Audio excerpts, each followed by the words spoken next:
Now, ever since the Paris attacks 2 months ago, security experts have expected that the so-called Islamic State, or Daesh, would release their usual propaganda video featuring the attackers' recorded mission statements before they went off to do their very bloody work.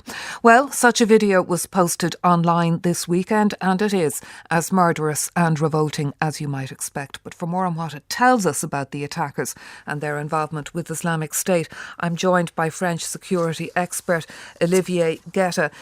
It's not surprising in many ways that the Paris attackers were filmed. This is a standard practice with IS volunteers going off on suicide missions. Is it surprising, though, that it's taken nearly 2 months, Olivier Guetta, for this to be seen?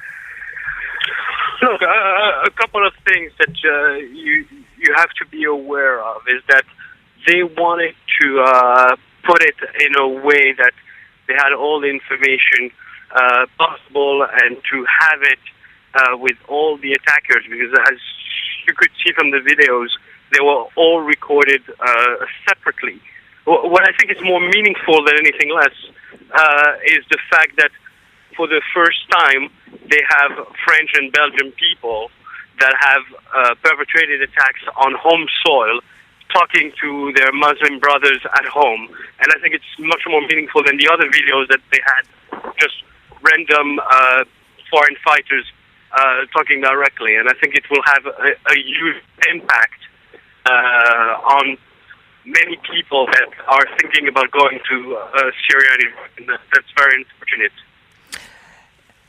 I tried to watch it, not successfully, I have to say. It was absolutely disgusting. Each of the attackers, I think most of them, are shown killing a man. It truly is disgusting, but what is so striking is you look at these young men's faces, young men who, as you say, grew up in France and Belgium, who were educated in the 20th, 21st century, glorying in violence in this way. It seems inexplicable, but you believe that will be attractive to other would-be jihadis? Look, for many things. I mean, the brainwashing that has been happening with the Islamic State, and that's why they've been much more successful than Al-Qaeda was ever, is really to point out that being a Muslim in France or Belgium is being not only a second-class citizen, but an enemy to the state. So that kind of wording, and the fact that, unfortunately, in some cases, the fact that their propaganda and their narrative is going towards being different from what we do in foreign policy, and i.e. Basically going after Assad. This injustice of showing how Sunnis, children, are being killed by chemical attacks by Assad, and that the West is not doing anything, is resonating in a lot of the suburbs of Europe. And one of the things that they showed was footage of the attacks. Does this indicate to you that was it all open source material they used, or did some of the footage come from presumably Islamic State supporters who were at the scenes and filming the aftermath? Is there anything that can be gleaned like that from an intelligence point of view? Not from the footage, because the footage looks like being open source.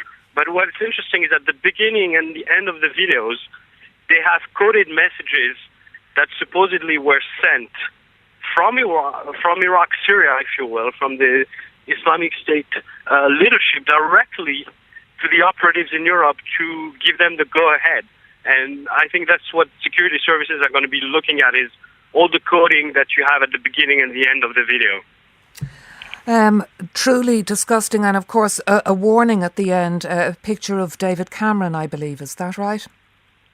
Yes, I mean a clear warning, not only to David Cameron but to London, and linked directly to the vote and the attack on the Islamic State in Syria by UK forces, and that puts them in a bind, but at the same time, they have the onus on them to attack London. And usually, unfortunately, when they come up with so clear threats, they usually act on it pretty quickly.